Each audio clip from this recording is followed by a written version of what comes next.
And expectant parents out there who think they've got everything covered as they prepare for their baby's arrival, well, one thing that they may not be expecting is the possibility of premature birth. This morning we have Kristen Padavic, whose twins were actually born at 30 weeks. She joins us now along with Dr. Mitchell Goldstein, who is actually an expert on all of this. Thank you so much for being here with us live this morning via Skype. So Kristen, let's go ahead and start with you. What did it feel like when your twins were born early? I mean, I know that this is such a huge topic for parents out there. One of the biggest worries, actually, when you're getting ready for a baby. Yes, since I was pregnant with twins, I had a feeling it could happen early, and I had a pretty rough pregnancy, but it was a scary time. My girls were in the NICU for 5 weeks, and they actually did fairly well in the NICU. They gained weight very rapidly when we came home, so that was a good thing, but unfortunately they did catch RSV, which is sort of the common cold to a normal child or to a normal adult. But for them, it has caused lung issues ever since.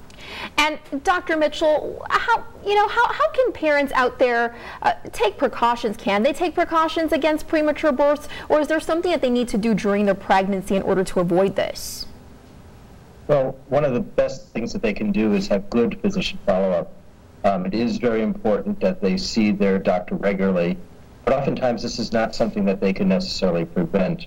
Nationally, the statistic is that 1 in 8 babies will be born prematurely, and this is something that is somewhat of a concern, because although we do the best that we can to prevent prematurity, this is something that reflects a number of things that are going on.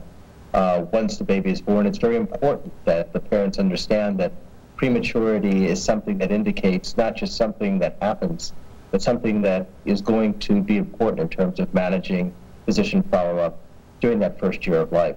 How do premature births occur? Will parents know if this is going to happen, or are there signs leading up to this during the process leading up to birth? Sometimes there can be signs such as cramping or discomfort. Other times prematurity just sort of happens, and women will be unaware until there's a gush of water, or for that matter, until the baby is just about ready to be born. It is something that we work on. It is something that we try to prevent. But again, in so much as there is a certain prevalence of it, we do have the ability to treat the babies once they are born.